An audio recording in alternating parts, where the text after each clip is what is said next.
haciendo que la densidad sea constante es que el volumen de esta baldosa, ven que acá se ve la sombrita en el piso, ¿no? De la densidad. Entonces, imaginemos esta baldosita que tenemos acá.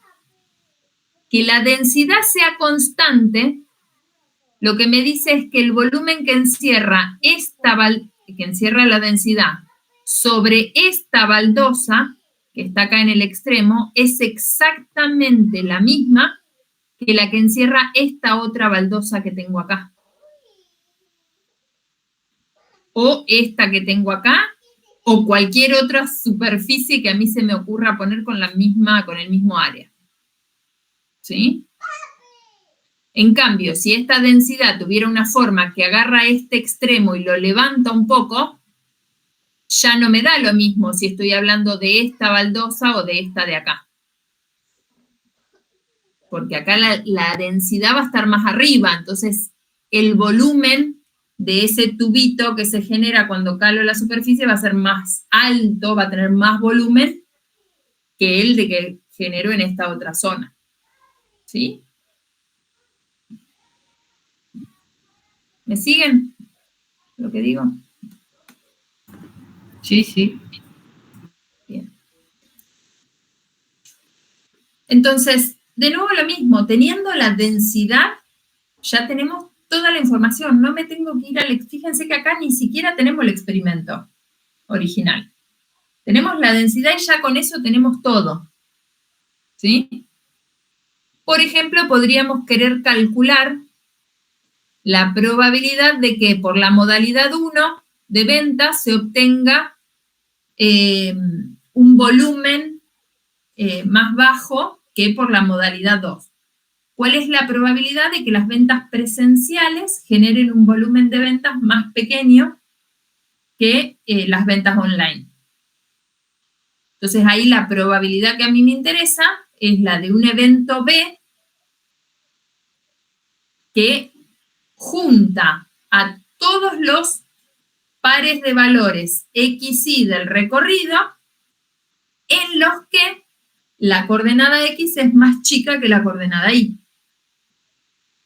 ¿Sí? ¿Y cómo calculo esa probabilidad? Integrando a la densidad sobre esa región. Me voy al dibujito de nuevo. Fíjense. A ver si me deja dibujar acá arriba. No va a dejar. Esta es la coordenada X. El eje rojo es la coordenada X. El eje Y es el verde que tengo acá. Y yo lo que quiero son los valores de X más pequeños que los valores de Y. Entonces lo que tendría es como la recta identidad Y igual a X, y me quedo con los valores de X, los puntos en los que la coordenada X es más chica que la Y, o sea, me quedaría con los de este lado. Lo dibujo en el plano para que sea más fácil.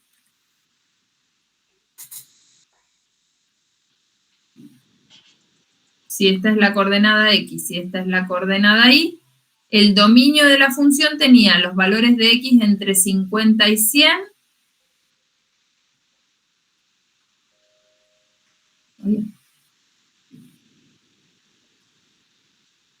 Y los valores de Y entre 40 y 90. Entonces acá teníamos este rectangulito. Entonces, la recta identidad sería una recta que hace una cosa así, ¿no? Esta es la Y igual a X. Y yo lo que quiero son los valores de X más pequeños que los valores de Y. O sea que me tengo que quedar de la recta de este lado, pero sobre el dominio del vector. O sea que lo que quiero es la probabilidad de esta regioncita, de este triangulito. ¿Cómo calculo esa probabilidad? Integrando a la densidad sobre este triangulito.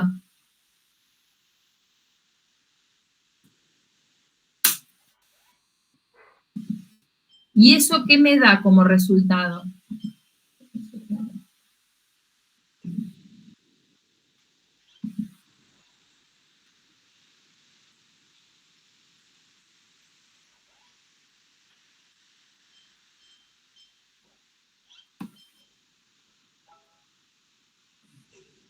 ¿qué me da como resultado esto? Este es el mismo dibujito que teníamos recién, pero ahora les calé el triangulito ese del que estamos hablando, ¿ven? Este es el triangulito en el piso que yo recién dibujé. Cuando yo integro la densidad sobre ese triángulo, lo que estoy calculando es el volumen de la figura que queda dibujada entre la densidad y el piso sobre ese triangulito. ¿Ven que sería como ese primita, no, que sería como una pirámide, una casita, un techito de casita? ¿Se ve? Uy, ya, me doy vuelta mucho. ¿Dónde me fui? No sé, me fui. Ahí.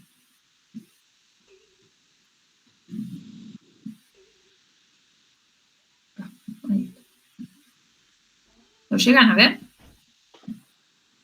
Sí. Sí, bárbaro. Entonces, el resultado de la integral es el volumen de este techito, esta piramidecita que tenemos acá. ¿Sí? Bien. Bueno, lógicamente eso implica resolver integrales dobles o múltiples según la dimensión del vector, ¿no? Vamos a mantenerlo con integrales sencillas para que no tengan que volver a hacer cursos de análisis para resolver, o pueden hacer algún procedimiento, alguna calculadora para calcular las integrales. Lo que sí me interesa es que puedan hacer el planteo, ¿no? Después el resolver la integral es matemática. Pero sí me interesa que puedan expresar los eventos de interés como integrales de la función de densidad. ¿Sí? Bien, cuestión que la probabilidad está de 0,32, o sea, hay poquita chance de que el volumen de ventas presencial sea más pequeño que el volumen de ventas mensual, del volumen de ventas online, inventando esas modalidades, ¿no? Bueno. ¿Hacemos el descansito acá? ¿Parece? Bueno. Vale. Sí. Son... Sí, por favor. Son y cuarto, hacemos 20 minutitos, ¿les parece? Vale, buenísimo. Vale. Bueno, Gracias. nos vemos un ratito. Bien.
Papi, y alguien hace toallitas a todos. Sí, así pegado. Y había una masita que sí pega.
Bueno, vamos volviendo.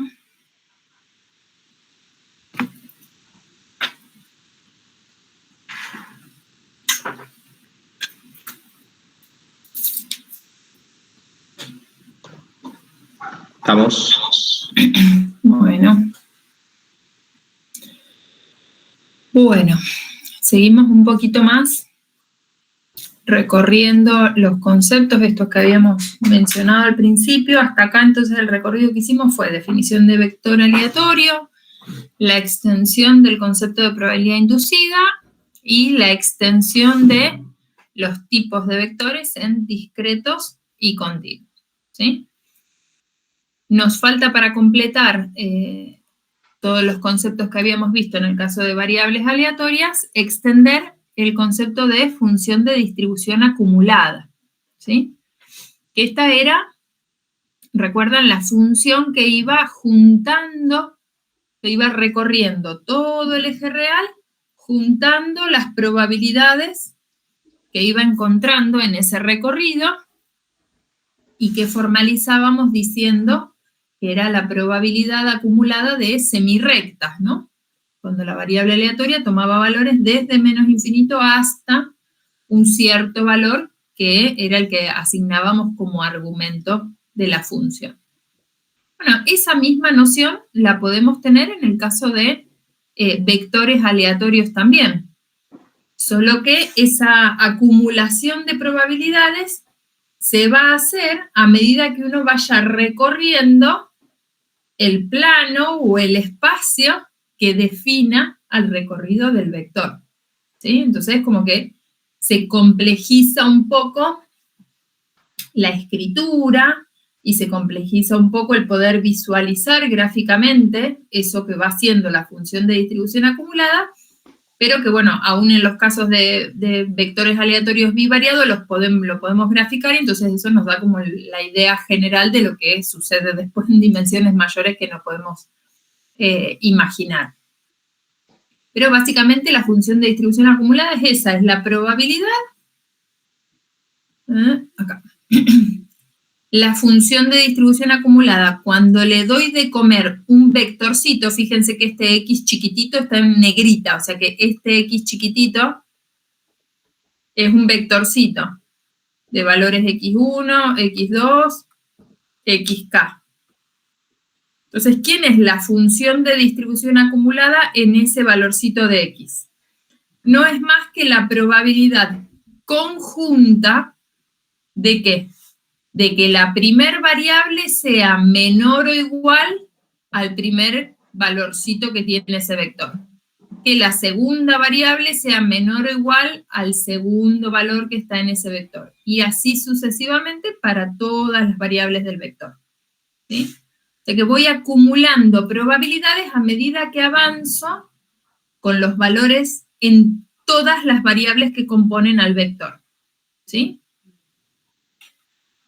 En el caso univariado, ¿se acuerdan que decíamos, bueno, yo tengo una función de probabilidad puntual, por ejemplo, entonces tenía el grafiquito de bastones por acá. La única variable era esta X, entonces yo venía recorriendo en este sentido, ¿sí? Me venía valiendo 0, me encontraba con este bastón, generaba un escalón hasta que llegaba al siguiente valor y así sucesivamente. Ahora ya no avanzo en un solo sentido, ahora tengo más de una variable. Entonces imaginemos que tenemos dos variables aleatorias, con ese grafiquito de camita de clavos que hicimos antes. Entonces ahora tengo que ir recorriendo los valores de X desde menos hasta más infinito y los valores de Y desde menos hasta más infinito. Entonces como que voy avanzando en las dos direcciones, ¿no? Y voy acumulando bastoncitos que encuentro tanto cuando avanzo en este sentido como cuando avanzo en este otro sentido, ¿sí? Entonces ahí es donde se complejiza un poco el poder escribirlo, poder escribir las expresiones de estas funciones de distribución, pero de nuevo el concepto, lo que representan es lo mismo que en el caso univariado, ¿sí?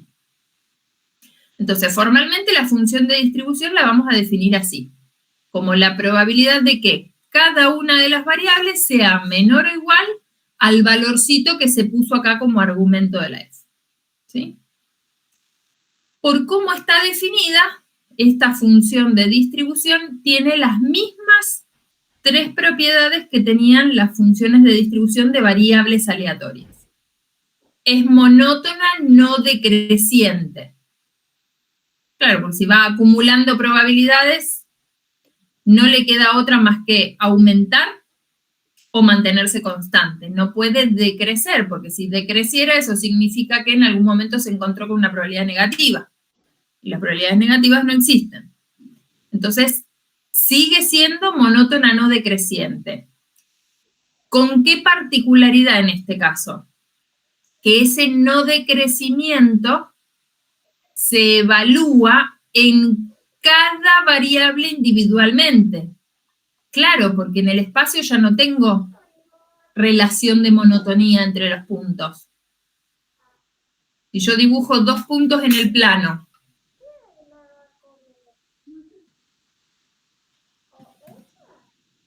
estoy en el plano XY,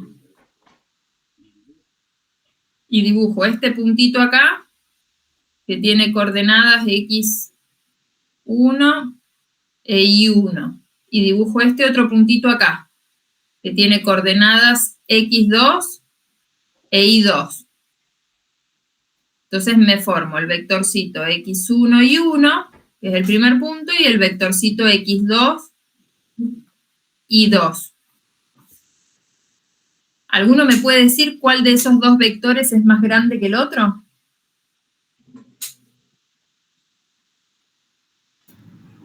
No, como vector no hay que mirar cada componente. Como vector no puedo establecer una relación entre los vectores, no existe, yo nunca había escrito que un vector sea mayor o que sea menor que otro vector. La única relación que podemos marcar es componente a componente. Si lo miro en términos de las X, este es más grande que este. Pero si lo miro en relación a las Y's, a la componente Y, entonces este es más grande que este. Ahora, en conjunto, no puedo decir nada.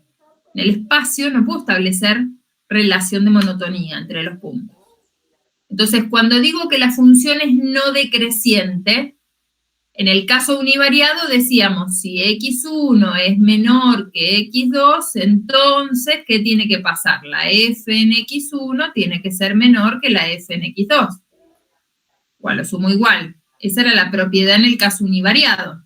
Pero ahora en el caso multivariado, no puedo decir si x1 y 1 es menor que x2 y 2, porque eso no existe. Entonces, ¿qué hago? Establezco la propiedad para cada variable.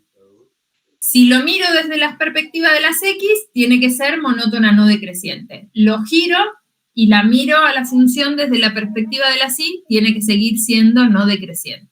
¿Sí? Entonces, la propiedad se establece para cada XY. Muevo una sola de las componentes del vector. Todas las otras las mantengo constante. Y se tiene que dar el no decrecimiento. Y eso para todas y cada una de las variables. ¿Sí? Lo mismo pasa con la continuidad por derecha. ¿Qué es acercarse por la derecha a un punto en el espacio? Un punto en el espacio tiene todas las direcciones en cualquier... O sea, se puede mover en cualquier dirección en los 360 grados, ¿no? ¿Cuál es la derecha? No existe.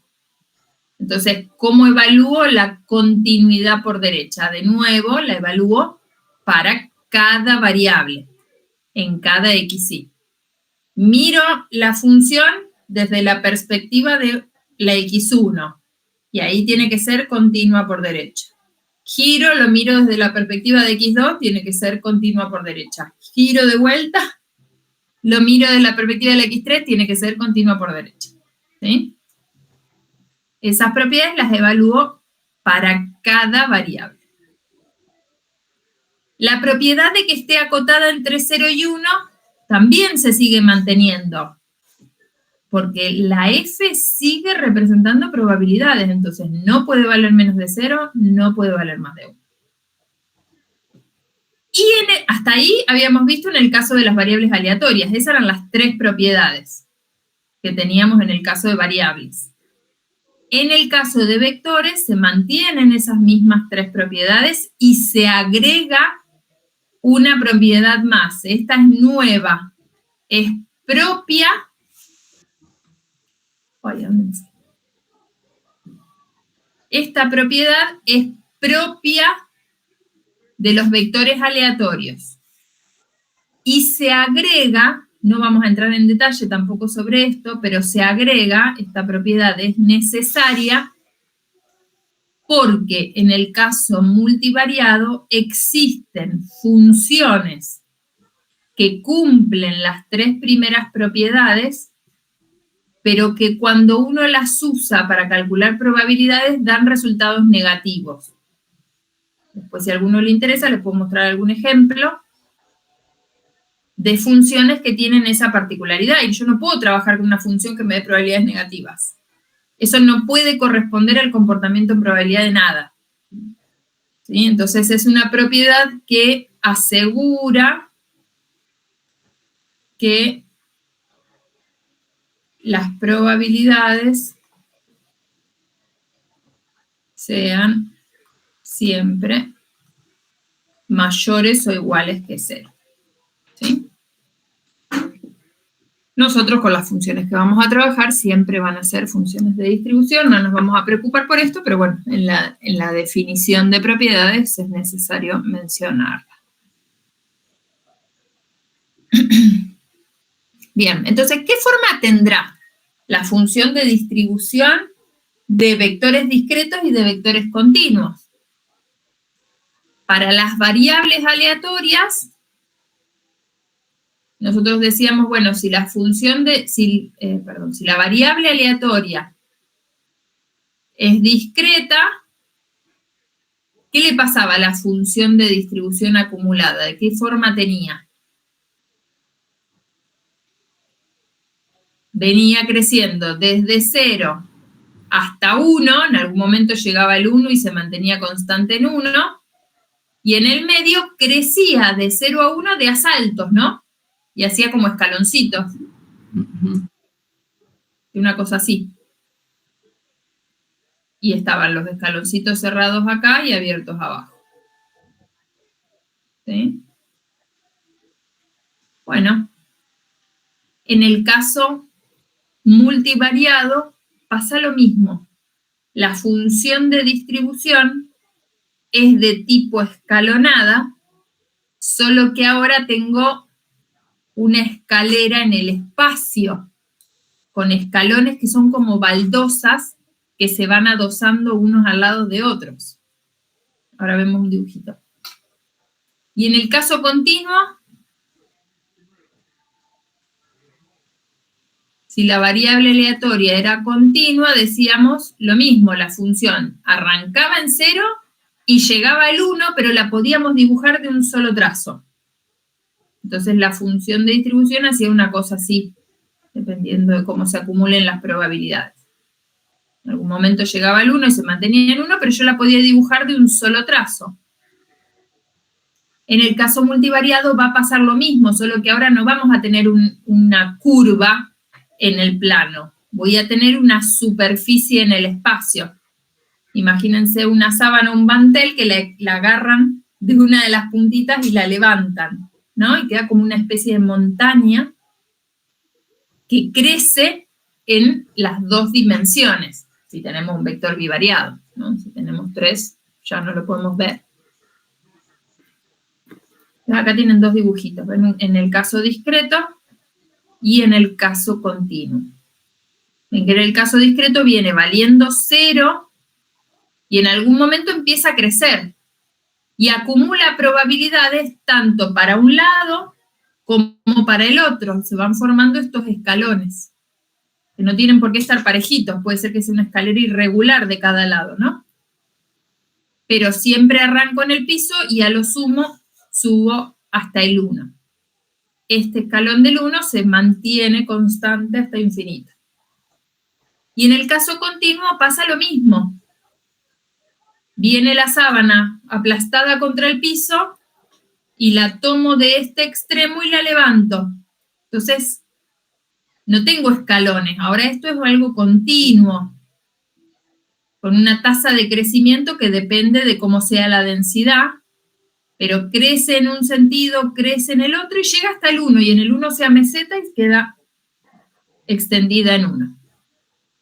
¿Sí? ¿Y cómo se obtienen esas funciones? Igual que en el caso univariado, sumando probabilidades puntuales, si el vector es discreto, integrando la densidad si la variable es continua. ¿Sí? Entonces vamos a ver el ejemplo. Esta es la misma tablita del ejemplo 2 de los dados para el caso discreto. Esta es la tablita de la función de probabilidad puntual que nosotros construimos. Recuerden que tenía los ceros, el 2 sobre 16, etc.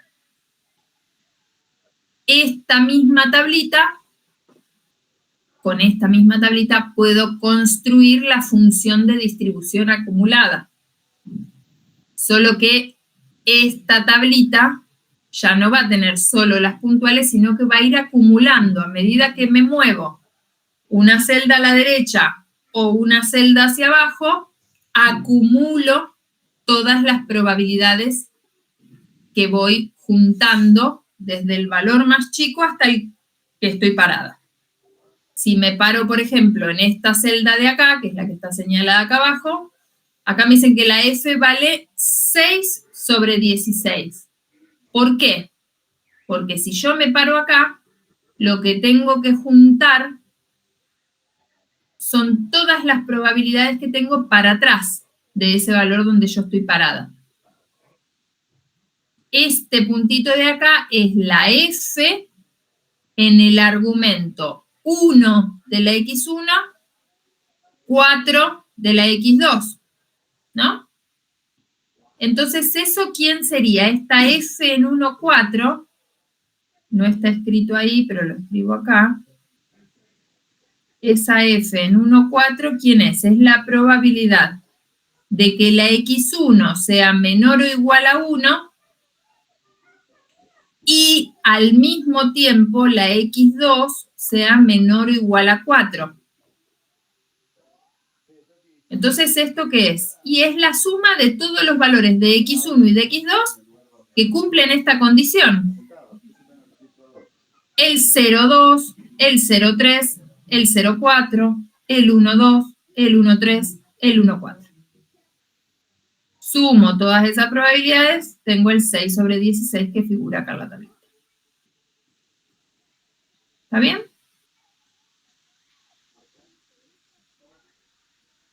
Este que tengo acá arriba, ¿quién es? Esa es la F en 0,6. O sea que es la probabilidad de que la X1 sea menor o igual a 0 y la X2 sea menor o igual a 6. ¿Qué suma ese valor? Ese 10, ¿de dónde viene?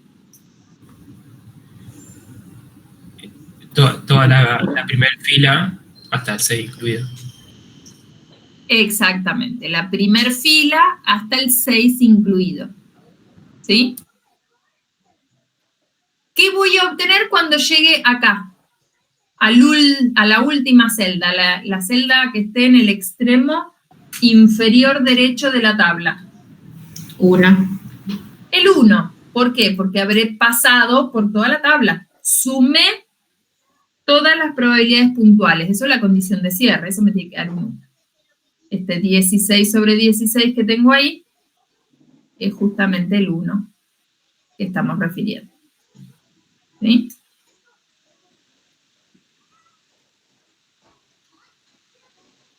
Y en el caso continuo, ¿cómo hacemos? Lo mismo, solo que ya no podemos sumar. Ahora tenemos que integrar. ¿Sí? Entonces, acá tenemos un ejemplo de un vector trivariado, fíjense, para ver que no solo todo lo veníamos trabajando con 2 variables para poder dibujarlo. Acá tenemos un ejemplo de un vector trivariado. Este ya no lo podemos dibujar. Pero no importa, los conceptos los puedo aplicar igual. Este vector representa los tiempos en miles de horas, tiempos de falla, en miles de horas de 3 componentes eléctricos. Y me dicen que la densidad de esos tiempos de falla tiene esta forma que vemos acá. Es una función de tipo exponencial, que es la más usual para los fenómenos de tipo tiempo de espera. Y esa densidad tiene dominio si x1, x2 y x3 son positivas. O sea que el dominio de esta densidad es todo el primer cuadrante. Esta es la x1, esta es la x2, esta es la x3.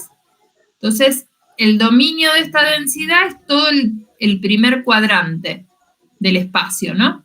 Las 3 variables positivas. Ese es el dominio, y ven que necesitaría una dimensión más para poder dibujar la superficie, la hipersuperficie, que no lo puedo hacer, ¿sí? No importa, ¿podemos construir la F? Sí, la puedo construir igual. ¿Qué va a representar? La F grande, la función de distribución acumulada, evaluada en un valorcito de x1, en un valorcito de x2 y en un valorcito de x3. Eso me va a dar la probabilidad de que la x1 sea menor o igual que el x1 chiquito, la x2 sea menor o igual que la x2 chiquita, y la x3 menor o igual que la x3 chiquita. O sea, es como que tomo un puntito acá en el espacio, y lo que calculo es la probabilidad del cubito que queda definido acá. Me perdí con la perspectiva. Ahí. Desde 0 de cada variable hasta el valorcito de x1, el valorcito de x2 y el valorcito de x3. Entonces me queda este cubo definido en el primer cuadrante al que le tengo que calcular la probabilidad. ¿Cómo la calculo? Integrando las 3 variables en ese cubito. La x1 desde 0 hasta x1. La x2 desde 0 hasta x2, la x3 desde 0 hasta x3. ¿A quién? A la densidad. Calculo la integral y me da esta cosa que tenemos acá. ¿Para qué calculo la función de distribución acumulada? Si ya tengo la densidad, es otra forma de expresar el comportamiento. Si quiero la uso, si no quiero no la uso. Una vez que yo tengo la función de distribución acumulada, es como que tengo otra representación de la función de la distribución de probabilidad del vector. Entonces, por ejemplo, si a mí me interesara la probabilidad de que los componentes duren a lo sumo 2000 horas, por ejemplo. O sea, eso es que la x1 dure menos de 2000 horas, o menos o igual a 2000 horas. La x2 lo mismo y la x3 lo mismo. Lo que me estoy preguntando es por la probabilidad de que la x1 sea menor o igual a 2, que la x2 sea menor o igual a 2 y que la x3 sea menor o igual a 2. Bueno, esta probabilidad es lo mismo que calculamos acá arriba. Y como ya la tengo calculada en forma genérica, la puedo usar y reemplazo directamente por los valores. Esta probabilidad que me interesa acá es la F grande en 2, 2 y 2. Reemplazo x1 por 2, x2 por 2, x3 por 2, y tengo ya el valor de la probabilidad. Hago eso, o tendría que haber hecho la integral para calcular esta probabilidad. Es lo mismo. ¿Sí? Muchas veces ahorra trabajo tener escrita o calculada la distribución acumulada, la expresión de la distribución acumulada, para utilizarla directamente para los cálculos de probabilidades. ¿Sí? Acá tienen otro ejemplo de vector aleatorio continuo, con la particularidad de que el campo de variación del vector está relacionado. ¿Qué significa eso? Que las variables del vector no se mueven libres en el espacio. El ejemplito que vimos recién, la x1, la x2 y la x3 tomaban cualquier valor positivo. El que quiera cada una, pero positivo. Pero no había ninguna relación entre ellos, ¿no?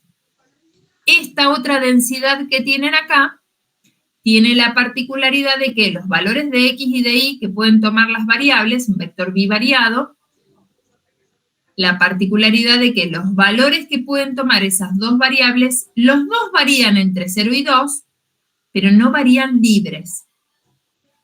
El valor que toma la variable x siempre es menor que el valor que toma la variable y. Porque si nosotros dibujáramos el dominio de este vector, las dos variables se pueden mover entre 0 y 2, pero no se mueven libres en todo el cuadrado del lado 2. El valor que toma la coordenada x siempre está por debajo del valor que toma la coordenada y. O sea que si yo trazo acá la identidad x igual a y, el dominio de la densidad es este triángulo de arriba.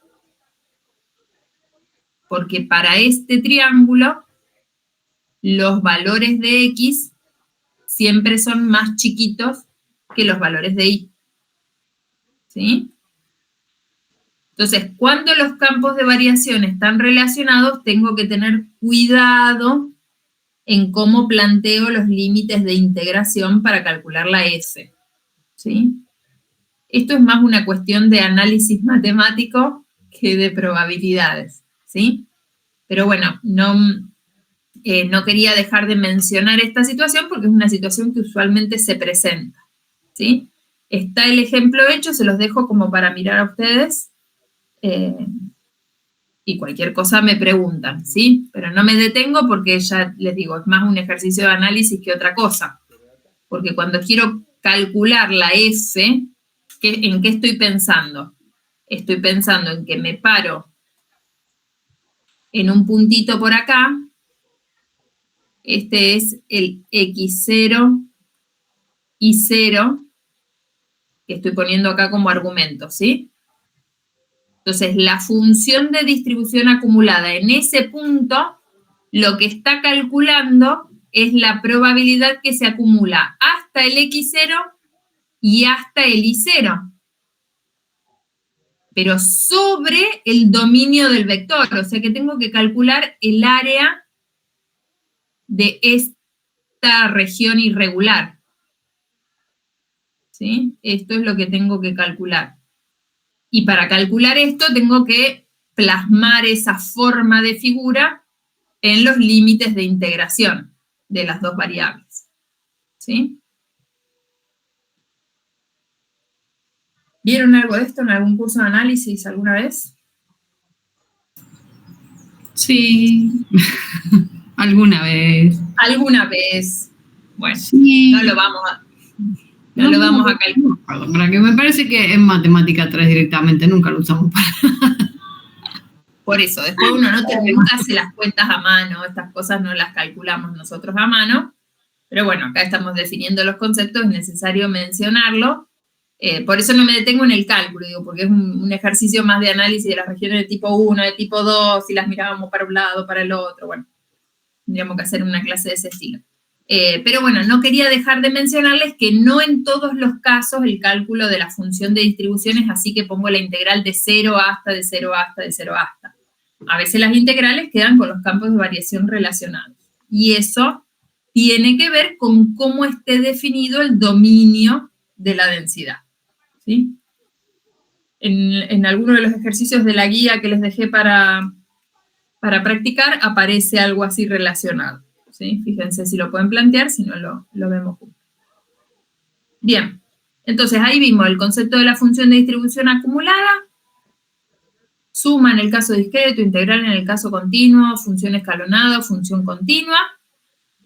Si hacemos el camino desde la densidad conjunta o la función de probabilidad conjunta hacia la f grande. Sumamos o integramos. Y si quiero dar la vuelta, si a mí lo que me dan es la f grande y quiero obtener la densidad o la función de probabilidad puntual, lo mismo. Sí, bien. Lo mismo que en el caso de variables aleatorias. Si para obtener la función acumulada a partir de la densidad la integré, si quiero hacer el camino inverso, lo que tendré que hacer es derivar la función acumulada para obtener la densidad. Solo que ahora esa derivada será una derivada múltiple con respecto a cada una de las variables del vector. O sea, serán derivadas parciales, ¿no? No puse el caso, bueno, en el caso discreto lo mismo. Tengo que ir restando los escalones. Solo que es más complicado, ¿no? Porque tengo que ir restando como en los dos sentidos, ¿sí? En general, el camino lo hacemos al revés. Desde la función de probabilidad puntual hacia la distribución acumulada, ¿sí? Pero bueno, sería el camino inverso, sería restando también. Bien, hasta acá entonces tenemos todos los conceptos que habíamos definido para las variables aleatorias extendidas al caso multivariado. Estoy viendo si no me olvido nada. No. Entonces vamos a avanzar con un conceptito más y dejamos ahí por hoy. El siguiente concepto que nos toca ver es el de distribuciones marginales, que un poco nos apareció recién en alguna de las cosas que ustedes iban pensando en los ejemplos. Nosotros con las funciones que definimos hasta ahora siempre hablamos del comportamiento conjunto de las variables. Y si a mí de ese comportamiento conjunto me interesara extraer el comportamiento individual de una de las variables, ¿lo puedo hacer? Sí, claro, lo puedo hacer. Por eso decíamos la ventaja de siempre recolectar en forma de vector. Porque si después quiero particularizar o individualizar alguna de las variables de vector, lo puedo hacer. No al revés. Entonces, vuelvo al ejemplito este de la tablita, que es más fácil de ver ahí. ¿Dónde la tenía? Por aquí. Acá. En el ejemplito este, ¿se acuerdan que teníamos la x1 y la x2 con el resultado de los dados? Si a mí me interesara solo el comportamiento de la x1, si yo quisiera saber cuál es la probabilidad de obtener o resultado doble, que me salga siempre el mismo número, o que me salgan resultados distintos, ¿cómo dirían ustedes que se comporta esa probabilidad? Esa variable. Si a mí solo me interesara la x1. Bueno, la x1 toma el valor 0, toma el valor 1, pero yo acá en la tabla tengo el 0 con el 2, el 0 con el 3, no me interesa si te salió el 2, el 3, el 4, no me importa. Yo solo quiero saber cuál es la probabilidad de que la x1 valga 0. ¿Cómo calcularían esa probabilidad ustedes? Sumo cada fila. Sumando a través de la fila, ¿no? O sea, sumando por fila a través de las columnas. La probabilidad de que la x1 valga 0, y bueno, la x1 te puede dar 0 junto con el 2, o junto con el 3, o junto con el 4, o junto con el 5, con el 6, con el 7. Si sumo todos estos valores, lo que obtengo acá al final, 2, 4, 8, 10, 12, ¿no? Este 12 sobre 16, ¿quién será? Este 12 sobre 16 no es más que la probabilidad de que la x1 valga 0. O sea que es la p de la x1 en 0. Y si sumo toda la segunda fila, el 4 sobre 16, ¿qué representará? La probabilidad de que la x1 valga 0, no, valga 1. O sea que esto será la p de la x1 en 1. ¿Y qué pasó con la x2? No me interesó más. Lo que construí acá, en definitiva, es una tablita que solo tiene a los valores de x1 con sus probabilidades de ocurrencia. El 0 era el 12. 12 sobre 16, 4 sobre 16. ¿Y quién es esto? Esta es la distribución marginal del x1. Es la distribución de la variable x1 sin importar o sin mirar, sin considerar al x2. Individualicé el comportamiento propio de la x1. Y si me interesara el de la x2, ¿qué tendré que hacer?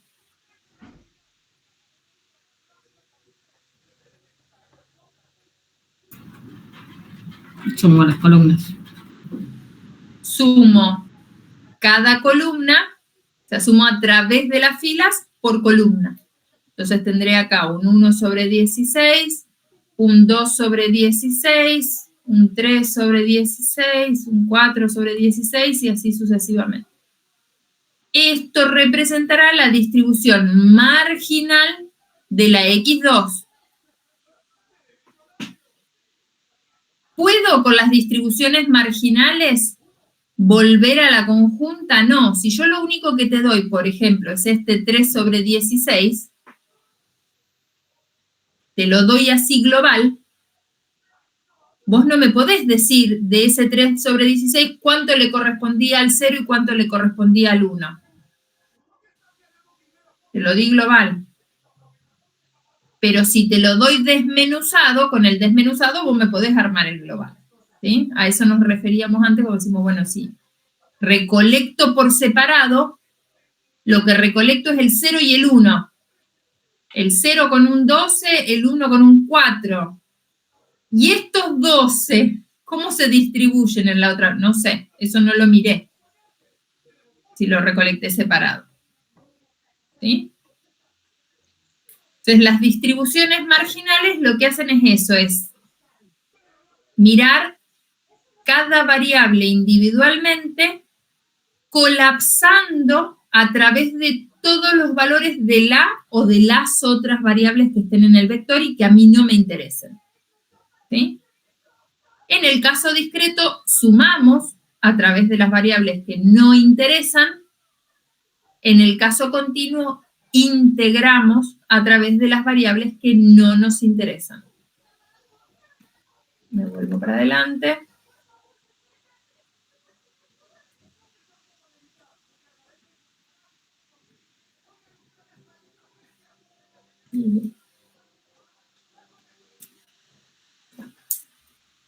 Las distribuciones marginales describen el comportamiento de cada una de las variables que componen el vector sin tener en cuenta al resto de las variables. Los valores de las otras variables los junto todo en una bolsa de gatos. No los miro más, no me interesan. ¿Sí? Es como si agarrara... ¿Dónde tengo el dibujito? Como si agarrara este dibujito y lo mirara de frente en la perspectiva de cada variable. Logré ponérmelo de frente con el pulso divino. Acá. Ay, casi. Ahí. Bueno, acá me delatan las cabecitas de los bastones. Pero si yo no tuviera las cabecitas de los bastones, justo. Yo acá, fíjense, acá veo esto, esta sombra, Y no sé este bastón si viene de adelante o de atrás, del valor del 0 o del 1 de esta variable. Este bastón largo que veo acá, ¿está en el 0 o está en el 1? No sé, no me interesa, yo solo veo esto. ¿Sí? En un sentido o en el otro. Me lo giro para el otro lado.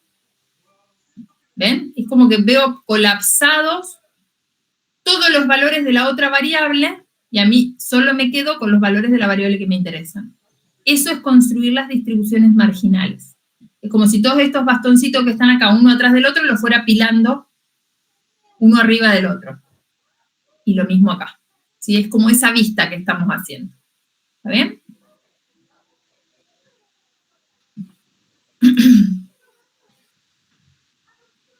Entonces, en el caso discreto, sumamos las probabilidades puntuales a través de quién. O sea, esta suma se extiende a través de todas las variables que no son la que me interesa.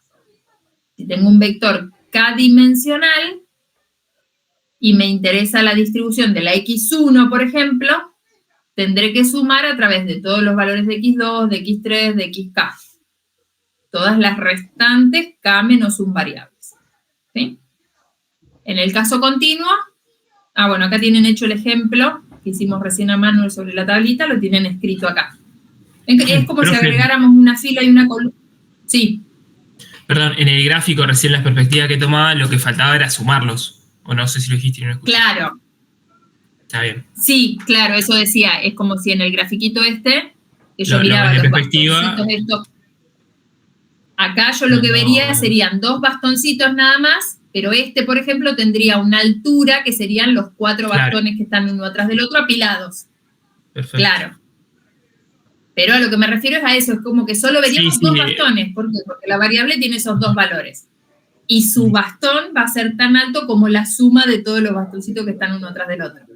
Exactamente. Entonces, cuando yo los sumé, los apilé todos uno arriba del otro, lo veo todo entero, ya no lo puedo desglosar. Como lo distribuyo. ¿Sí? Bien. Entonces, en el caso discreto, esto que decíamos, cómo construimos las marginales, es como si agregáramos una fila y una columna a la tablita y sumamos por fila o por columna. ¿Sí? Y en el caso continuo, lo mismo, solo que en vez de sumar, tendremos que integrar a las variables que no nos interesan en todo su campo de variación. ¿Sí? En el ejemplo a ver cuál puse acá, el de las componentes, el de la falla de las componentes, que las variables variaban de 0 a más infinito, las 3 libremente. Si a mí me interesara, por ejemplo, la distribución marginal de la primer componente nada más, eso sería una integral desde 0 hasta más infinito para la x2 y la x3, que son las que no me interesan. Al integrarlas en todo su campo de variación, las desaparezco como variables. Se suman las probabilidades, suman entre comillas, las probabilidades a través de todo el campo de variación. ¿Quién me queda como variable? ¿Quién sobrevive como variable? La x1. El x1 no le dice nada. Entonces, el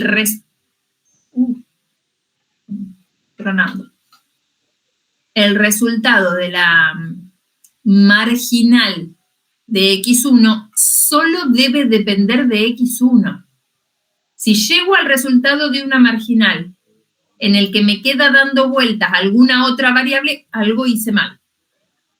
Esta es una función solo de la variable marginal que estoy calculando.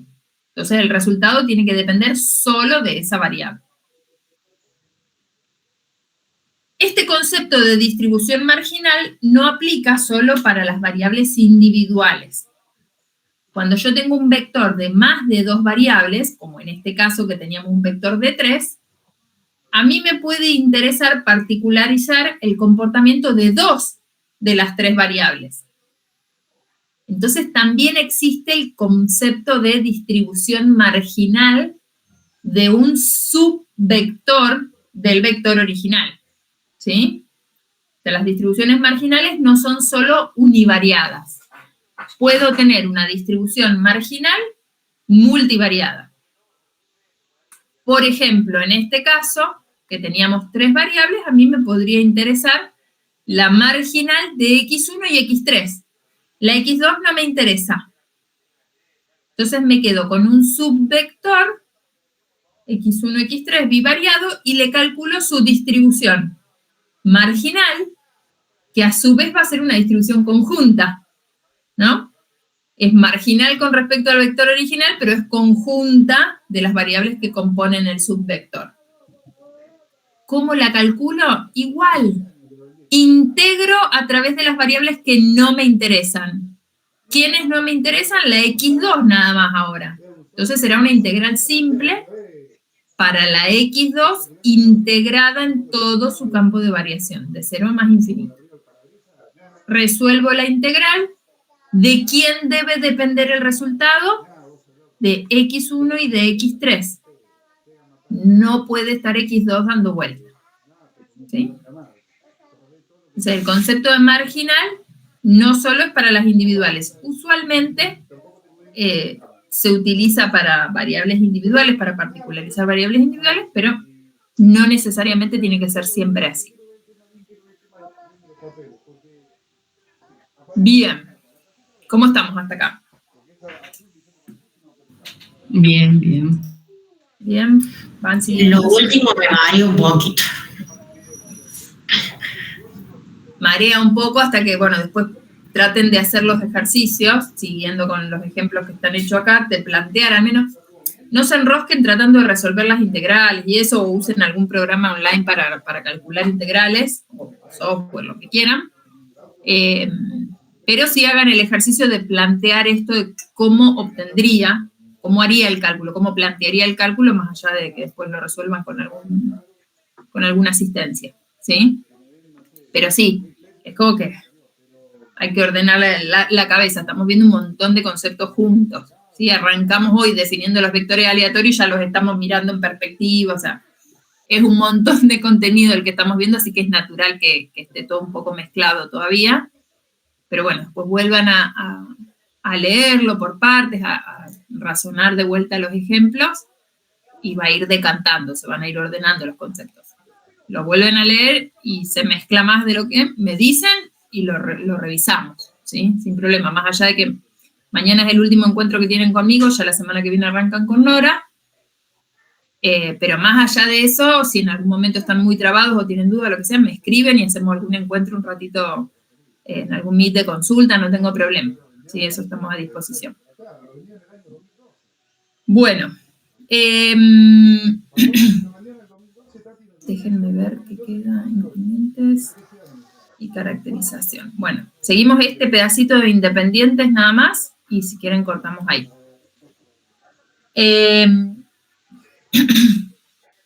Esta noción de independencia entre variables aleatorias viene a extender la noción de independencia entre eventos que nosotros ya conocíamos, ¿sí? Cuando estábamos trabajando ya al principio, en el espacio del omega, ¿se acuerdan cómo definíamos o cómo probábamos que dos eventos eran independientes? ¿Qué tenía que pasar?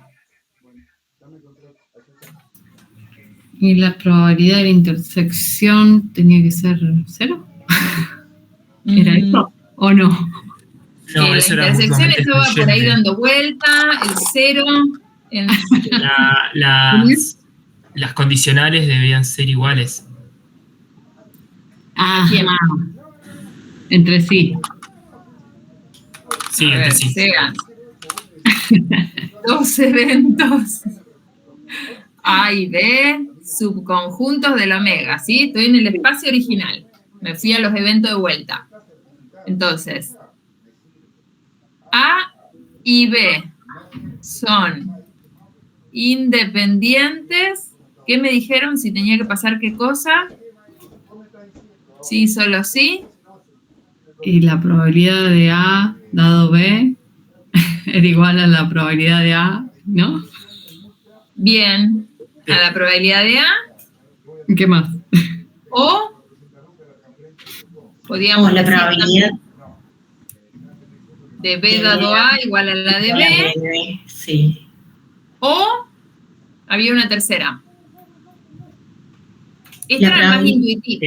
La intersección. Era el producto. Ahí va. Probabilidad de A por Entre 3 probabilidad. hacemos. Ahí va. Algo de la intersección había. Algo hay. Se puede recibir el título de manera conjunta. De manera conjunta. ¿Cuál es la probabilidad de eso? Marginalmente construimos. Y el cero que me dijeron recién, ¿de dónde venía? ¿Dónde estaba el cero?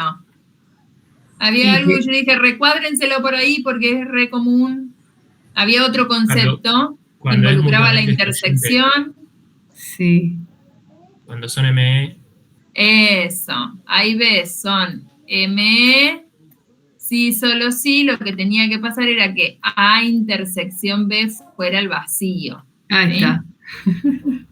Ahí está, y el vacío tiene probabilidad cero, entonces como que ahí uno se hace el lío con esta probabilidad de intersección acá, Claro. que se usa para el concepto de independencia, y esta intersección sin probabilidad que se usa para el concepto de mutuamente excluyente.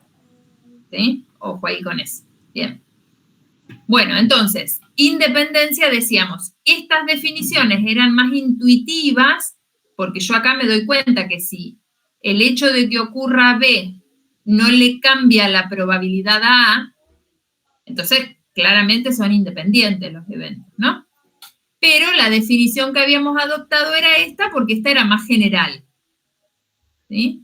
Entonces decíamos, bueno, los eventos son independientes si la chance de que ocurran simultáneamente es exactamente la misma que el producto de las chances de que ocurran individualmente. ¿Sí? Esta era la noción de independencia entre eventos. Bueno, resulta que esta definición de independencia entre eventos se extiende a las variables aleatorias también. Y la condición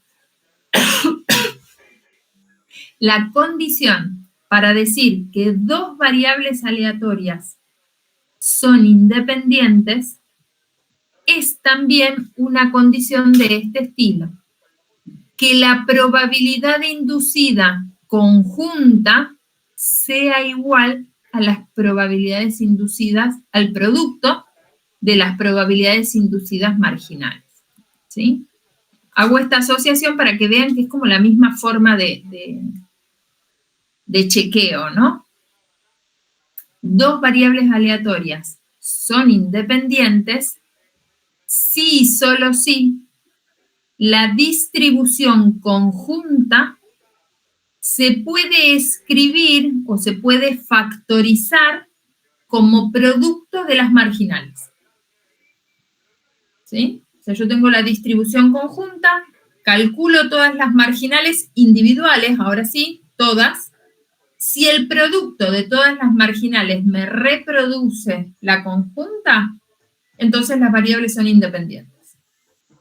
Si no me da igual el producto de las marginales con la conjunta, las variables no son independientes. ¿Sí?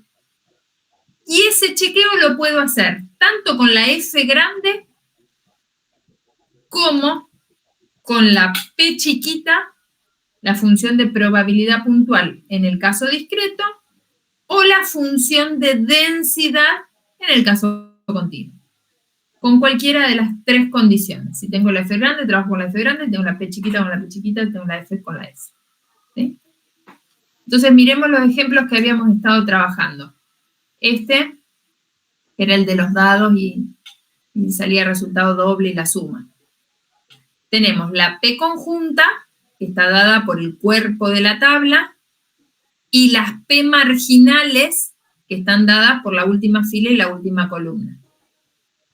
¿Qué implica que la P conjunta sea igual al producto de las marginales? Que cada celdita de la tabla tiene que tener un valor, cada celdita de la tabla tiene que tener un valor que sea igual al producto de esta marginal por esta otra marginal. Y eso tiene que pasar para todas las celdas. Si eso pasa para todas las celdas, las variables son independientes. Si no pasa para al menos una celda, las variables no son independientes. Entonces, ¿qué nos pasa en este caso? No se satisface esa condición. Ya cuando tengo ceros en algunas celdas, ya las variables no pueden ser independientes, porque el cero nunca va a ser producto de dos cosas que no son cero, ¿no? Para poder tener eso, yo necesitaría que este total sea cero o que este total sea cero. Pero para que estos totales sean cero, no tendría que existir la fila o la columna, o sea, no va a pasar nunca. ¿Sí? Pero bueno, no necesariamente tengo que tener cero, puedo tener cualesquiera otros valores y que no sean iguales al producto, ¿sí? Sería lo mismo. ¿Y tiene sentido que no sean independientes estas variables?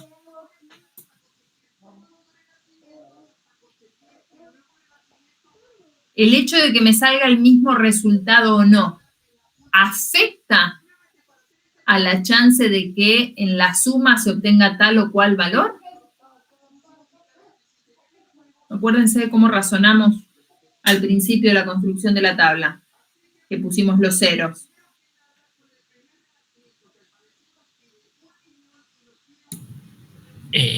Sí afecta, digamos. Nosotros empezamos diciendo, mirá, a razón de esto, sabemos que estos valores son cero. Exactamente, claro. Decíamos, bueno, si tuviste el mismo resultado en los dos lanzamientos, ¿qué pasaba? Ya sabíamos que no podía salir una suma impar, por ejemplo. Entonces, ciertos valores de una de las variables afectan a la chance de ocurrencia de ciertos valores de la otra variable. Eso no pueden ser independientes. ¿Sí? O sea, tiene lógica que no nos dé independiente. Si las variables fueran independientes, eso implicaría que no me importa lo que le pase a una de las variables, eso no afecta a la distribución de la otra variable. ¿Sí? Lo mismo que los eventos. Entonces, este ejemplo no es de variables independientes. Esta otra tablita que tienen acá abajo, inventada, sí corresponde a dos variables aleatorias que serían independientes.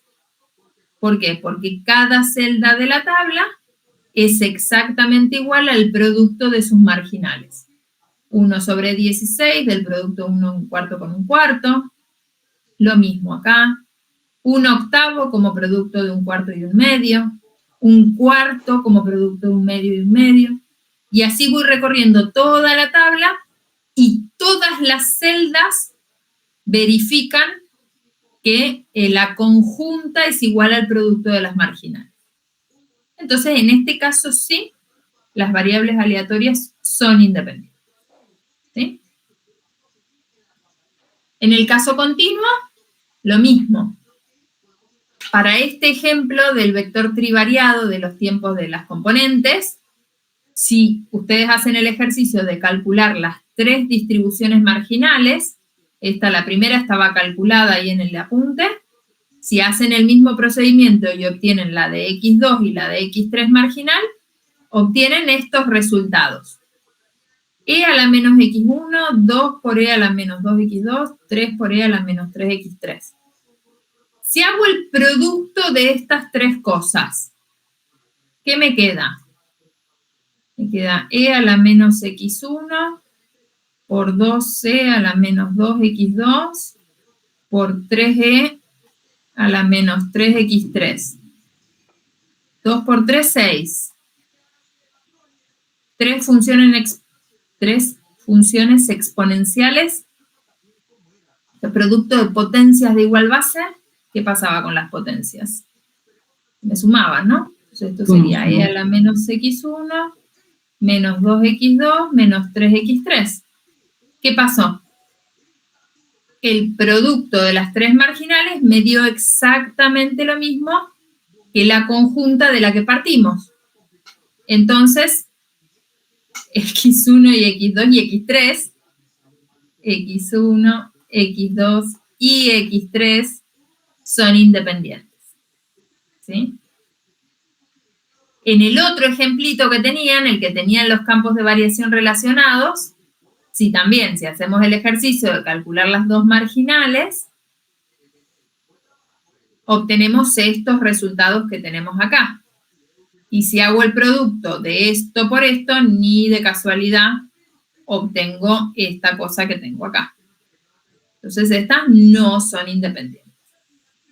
Que también tiene sentido, porque el hecho de que los campos de variación estén relacionados, eso ya me habla de una dependencia entre las variables. La X nunca puede tomar valores más grandes que la Y. Entonces, la chance de ocurrencia de los valores de X se quedan atados a los valores de Y que ocurran, que se presenten. Si obtengo un determinado valor de Y, qué sé yo, si la Y valió 1,5, la X no puede valer 1,6. Pero si la Y valió 1,8, la X sí puede valer 1,6. La chance de ocurrencia de los valores de X está condicionada por los valores de Y que se presenten. Entonces no pueden ser independientes. Y en general, todas las densidades que tengan campos de variación relacionados corresponden a variables que no son independientes. ¿Sí? De nuevo, una condición que no quiere decir que los que no tengan campo de variación relacionados son siempre independientes. ¿Sí? No, puede haber de las dos situaciones. Bien, bueno. Me parece que... Nos queda un ratito, pero bueno. Me parece que hasta acá está bien por hoy. Fue suficiente.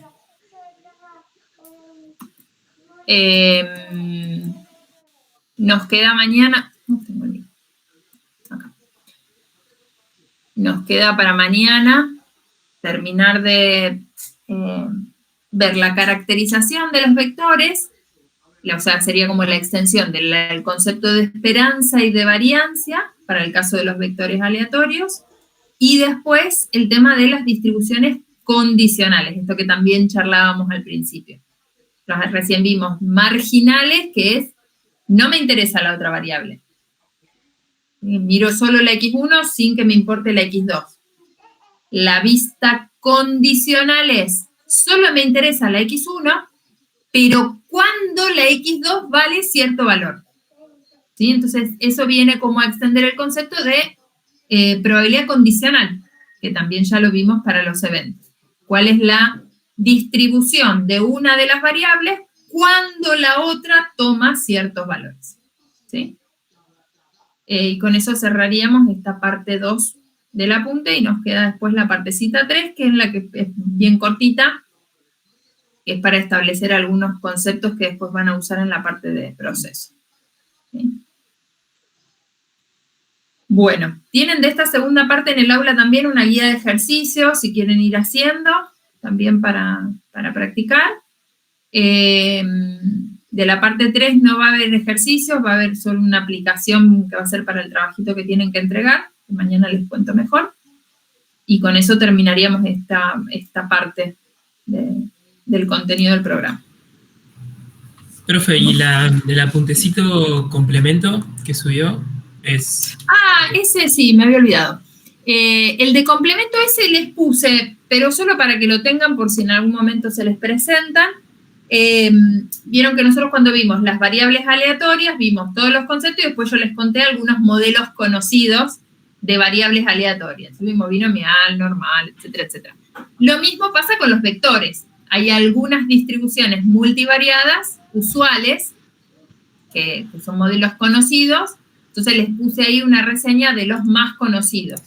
En el caso de los vectores discretos, una de las distribuciones más frecuentes, digamos, es la multinomial, que vendría a ser como la extensión de la binomial, y en el caso continuo, la normal multivariada, que con esa se van a cansar de trabajar en todos los seminarios de la maestría. En general, cuando trabaja con vectores aleatorios continuos, la distribución que se asume usualmente en los métodos es la normal multivariada. Entonces les puse la reseña ahí de esas distribuciones para que las tengan de ayuda si la necesitan en algún momento. Es eso nada más. Buenísimo. Estamos. Bueno. Nos vemos mañana entonces a las 9. Gracias, profe. Nos vemos mañana. Buenísimo. Nos vemos mañana, chicos. ¿Funcionó la grabación? Sí, creo que sí. Creo que Por lo sí. menos. Cuando tienen todos, se corta. Mañana me cuentan. Dale. Nos vemos, chicos. Hasta Chau, chau. mañana. Adiós.